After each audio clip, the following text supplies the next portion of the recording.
ನಮಸ್ಕಾರ ಎಲ್ರಿಗೂ. ನಮ್ಮನೆ ಬಾಡೂಟಕ್ಕೆ ಸ್ವಾಗತ ಸುಸ್ವಾಗತ. ನಾವು ಉಮೇಶ ಮಾತಾಡೋದು. ಇವತ್ತಿನ ರೆಸಿಪಿ ಹಸಿ ತೊಗರಿಕಾಳು ನಾಟಿ ಕೋಳಿ ಬಸ್ಸಾರು ಮಾಡೋದನ್ನು ಹೇಳ್ಕೊಡಕ್ಕೆ ಬಂದಿದ್ದೀನಿ. ಚಿಕನ್ನಲ್ಲಿ ತುಂಬಾ ರೆಸಿಪಿಗಳಿದ್ದಾವೆ. ಚಿಕನ್ ಸಾಂಬಾರು ಮಾಡ್ಬೋದು, ಚಿಕನ್ ಚಾಪ್ಸ್ ಮಾಡ್ಬೋದು, chicken kebab, chicken biryani, chicken 65, lemon chicken, Guntur chicken, ತುಂಬಾ ರೆಸಿಪಿ ಇದ್ದಾವೆ. ಅದರಲ್ಲಿ ನಾವು ಈ ಚಿಕನ್ ಸಾಂಬಾರು ಮಾಡೋದನ್ನು ಆಯ್ಕೆ ಮಾಡ್ಕೊಂಡಿದ್ದೀವಿ. ಇದು ಇವಾಗ ಹಸಿ ತೊಗರಿಕಾಳು ಸ್ವಲ್ಪ ಸೀಸನ್ ಇದೆ ಮತ್ತು ಟ್ರೆಂಡಿಂಗಲ್ಲಿದೆ, ಅದಕ್ಕೋಸ್ಕರ ನಾವು ಹಸಿ ತೊಗರಿಕಾಳನ್ನ ಆಯ್ಕೆ ಮಾಡ್ಕೊಂಡಿದ್ದೀವಿ. ಈ ರೆಸಿಪಿ ತುಂಬಾ ಸೂಪರಾಗಿ ಬರುತ್ತೆ, ನೋಡ್ಕೊಳ್ಳಿ, ಮಾಡ್ಕೊಳ್ಳಿ. ಇದಕ್ಕೆ ಬೇಕಾಗುವಂಥ ಅಡುಗೆ ಸಾಮಗ್ರಿಗಳನ್ನು ಇಲ್ಲಿ ತೋರಿಸ್ತೀವಿ ಮತ್ತು ಮಾಡ್ತಾ ಹೋಗೋಣ.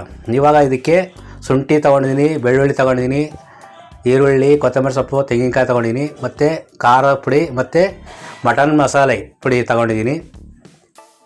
ಇದನ್ನು ಇವಾಗ ಒಂದು ಜಾರಲ್ಲಿ ಹಾಕ್ಕೊಂಡು ಚೆನ್ನಾಗಿ ಮಿಕ್ಸ್ ಮಾಡ್ಕೋಬೇಕು. ಈ ಜಾರಿಗೆ ಹಾಕ್ಕೊತಾ ಇದ್ದೀನಿ, ಎಲ್ಲ ಐಟಮ್ಗಳನ್ನೆಲ್ಲ ಹಾಕಿ ಚೆನ್ನಾಗಿ ನೈಸಾಗಿ ರುಬ್ಕೋಬೇಕು. ಬೆಳ್ಳುಳ್ಳಿ ಹಾಕ್ತಾಯಿದ್ದೀನಿ,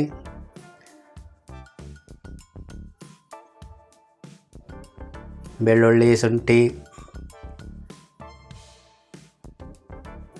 ತೆಂಗಿನಕಾಯಿ, ಕೊತ್ತಂಬರಿ ಸೊಪ್ಪು, ಚಕ್ಕೆ ಲವಂಗ ನಾವು ಇದಕ್ಕೆ ಹಾಕ್ತಾಯಿಲ್ಲ. ಯಾಕೆಂದರೆ ನಾವು ಮಟನ್ ಮಸಾಲ ಪುಡಿಲಿ ಚಕ್ಕೆ ಲವಂಗ ಅದಕ್ಕೆ ಮಸಾಲೆ ಐಟಮ್ ಏನೇನು ಬೇಕೋ ಎಲ್ಲ ಹಾಕಿದ್ದೀವಿ. ಹಂಗಾಗ್ಬಿಟ್ಟು ನಾವು ಬೆಳ್ಳುಳ್ಳಿ, ಹಸಿ ಶುಂಠಿ ಮತ್ತು ಖಾರದ ಪುಡಿ ನೋಡಿದೆ ನಾವು ಮಾಡಿಟ್ಕೊಂಡಂಥ ಮಸಾಲೆ ಇದನ್ನ ಎಲ್ಲ ಹಾಕಿ ನೈಸಾಗಿ ರುಬ್ಬಿ ಇಟ್ಕೊಳ್ಳೋದು.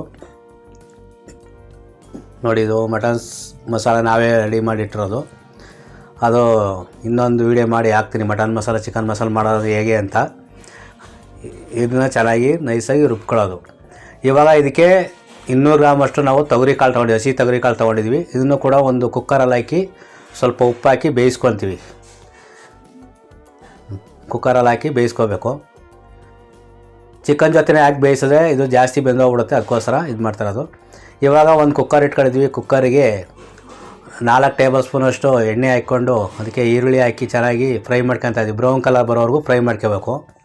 ಇವಾಗ ಫ್ರೈ ಮಾಡಿ ಆಗಿದೆ. ಇದಕ್ಕೆ ನಾವು ತೊಗೊಂಡ್ರಂಥ 1 kg ಚಿಕನ್ನ ತೊಗೊಂಡಿದ್ವಿ. 1 kg ಚಿಕನ್ನ ಇದನ್ನು ಹಾಕಿ ಚೆನ್ನಾಗಿ ಇದನ್ನು ಕೂಡ ಫ್ರೈ ಮಾಡ್ಕೋಬೇಕು. ಹಾಕಿದಾಗ ನೀರು ಬಿಟ್ಕೊಳುತ್ತೆ, ನೀರೆಲ್ಲ ಸ್ವಲ್ಪ ಹಿಂಗೋವರೆಗೂ ಫ್ರೈ ಮಾಡ್ಕೋಬೇಕು. ಫ್ರೈ ಮಾಡೋ ಜೊತೆಗೆ 1 ಟೀ ಸ್ಪೂನಷ್ಟು, ಒಂದು ಚಿಕ್ಕ ಸ್ಪೂನಲ್ಲಿ 1 ಸ್ಪೂನಷ್ಟು ಅಷ್ಟು ಪುಡಿ ಹಾಕಿದ್ವಿ. ಅದನ್ನು ಕೂಡ ಚೆನ್ನಾಗಿ ಮಿಕ್ಸ್ ಮಾಡ್ಕೋಬೇಕು. ಇದಾದಮೇಲೆ ಉಪ್ಪು ಹಾಕಬೇಕು. ಇದ್ರ ಜೊತೆ ಉಪ್ಪು ಹಾಕಿದರೆ ಪೀಸಸ್ ಎಲ್ಲ ಚೆನ್ನಾಗಿ ಉಪ್ಪು ಇಟ್ಕೊಳ್ಳುತ್ತೆ.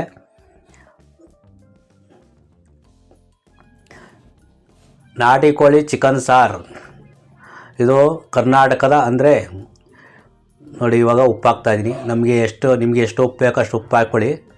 ನಾವು ಎಷ್ಟು ಹಾಕ್ತಾಯಿದ್ವಿ, ಬೇಕಾದರೆ ಆಮೇಲೆ ಹಾಕ್ಬೋದು. ಇದನ್ನು ಚೆನ್ನಾಗಿ ಮಿಕ್ಸ್ ಮಾಡಿ, ಇದನ್ನು ಚೆನ್ನಾಗಿ ಮಿಕ್ಸ್ ಮಾಡೋಕ್ಕೂ ನೀರು ಬಿಟ್ಕೊಂಡಿದೆ. ನೀರೆಲ್ಲ ಸ್ವಲ್ಪ ಡ್ರೈ ಆಗಿ ಪೀಸೆಲ್ಲ ಉಂಡುಂಡೆ ಥರ ಕಾಣಿಸ್ತಾ ಇರುತ್ತೆ, ನೋಡ್ತಾ ಇದ್ದೀರಲ್ಲ, ಕಾಣಿಸ್ತಾ ಇದೆ. ಇಷ್ಟಾದರೆ ಸಾಕು. ಇವಾಗ ಇದಕ್ಕೆ ರುಬ್ಬಿಟ್ಕೊಂಡಿದ್ದೀವಲ್ಲ ಮಸಾಲೆ ಇದೆಲ್ಲ, ಇವಾಗ ಇದಕ್ಕೆ ಹಾಕಬೇಕು. ಹಾಕ್ಬಿಟ್ಟು ಚೆನ್ನಾಗಿ ಮಿಕ್ಸ್ ಮಾಡಿ ಅದನ್ನು 1 ನಿಮಿಷ ಕುದಿಯೋಕ್ಕೆ ಬಿಟ್ಬಿಡ್ಬೇಕು. ಅಂದರೆ ಪೀಸಸ್ ಎಲ್ಲ ಚೆನ್ನಾಗಿ ಮಸಾಲೆ ಐಟಮ್ ಎಲ್ಲ ಚೆನ್ನಾಗಿ ಹಿಡ್ಕೋಬೇಕು. ಹಂಗಾಗಿ ಒಂದು 2 ನಿಮಿಷ 3 ನಿಮಿಷ ಚೆನ್ನಾಗಿ ಬೇಯಿಸ್ತೀವಿ. ಇವಾಗ ಚೆನ್ನಾಗಿ ಬೇಯಿಸಾಗಿದೆ. ನಿಮಗೆ ಎಷ್ಟು ಬೇಕು, ಗಟ್ಟಿ ಬೇಕೋ ತೆಳ್ಳು ಬೇಕೋ ನೋಡ್ಕೊಂಡು ನೀರು ಹಾಕ್ಕೊಳ್ಳಿ. ನೀರು ಹಾಕ್ಬಿಟ್ಟು ಇದನ್ನು ಕುಕ್ಕರ್ ಮುಚ್ಚಳನ ಮುಚ್ಚಿ 5 ವಿಸಿಲ್ ಹಾಕ್ಸ್ತೀವಿ. 5 ವಿಸಿಲ್ ಹಾಕ್ಸಿ ಸಾಕು. ಆಮೇಲೆ ಅದು ಬಸಿಬೇಕು. ಬಸ್ಬಿಟ್ಟು ನೋಡಿ, ಈಗ ಮೊಟ್ಟೆ ಕೋಳಿ, ಅದು ನಾಟಿ ಕೋಳಿ ಇದೆ, ಮೊಟ್ಟೆ ಇರೋದೆಲ್ಲ ಇದೆ. ಅದನ್ನು ಲಾಸ್ಟಲ್ಲಿ ಹಾಕ್ತಾಯಿದ್ವಿ. ಫಸ್ಟ್ ಹಾಕೋರೆಲ್ಲ ಹೊಡೆದೋಗುತ್ತೆ ಅಂದ್ಬಿಟ್ಟು ಈಗ ಲಾಸ್ಟ್ಗೆ ಹಾಕ್ಬಿಟ್ಟು ಅದನ್ನು ಒಂದು 10 ನಿಮಿಷ ಬಿಟ್ಬಿಟ್ಟು ಅದಕ್ಕೆ ಇವಾಗ ಕುಕ್ಕರ್ ಮುಚ್ಚಿ 5 ವಿಸಿಲ್ ಹಾಕ್ಸ್ಬಿಡ್ತೀವಿ. ಕುಕ್ಕರ್ ಮುಚ್ಚಿಬಿಡೋಣ. ಇವಾಗ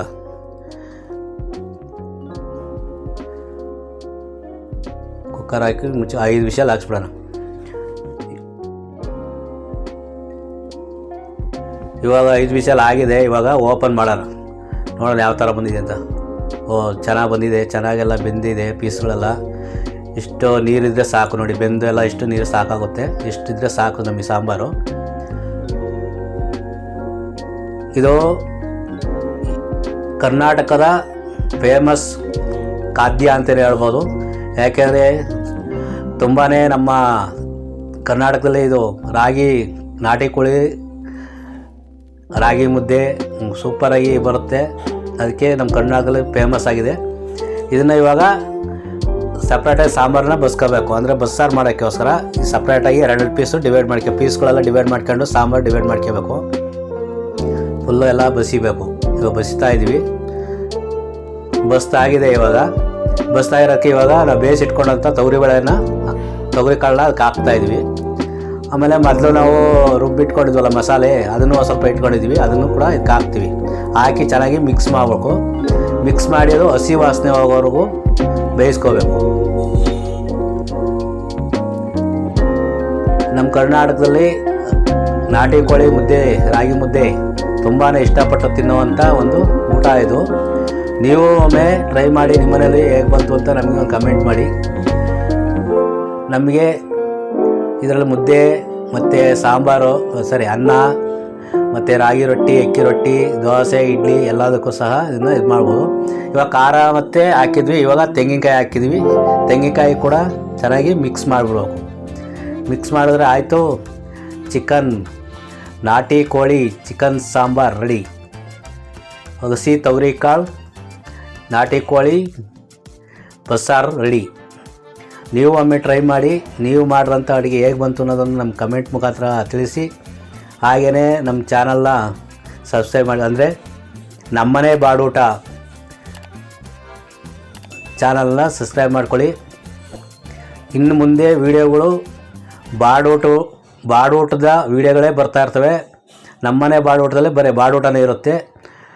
ಹಾಗೆ ನಮ್ಮ ಚಾನಲ್ ಸಬ್ಸ್ಕ್ರೈಬ್ ಮಾಡ್ಕೊಳ್ಳಿ. ಪೂರ್ತಿಯಾಗಿ ವೀಡಿಯೋ ನೋಡಿದ್ದಕ್ಕಾಗಿ ಧನ್ಯವಾದಗಳು. ನೋಡಿ, ರಾಗಿ ಮುದ್ದೆ, ಚಿಕನ್ ಬಸ್ಸಾರು ತಿಂತಾಯಿದ್ರೆ ಸ್ವರ್ಗಕ್ಕೆ ಅರ್ಧೇ ಇಂಚು. Thank you.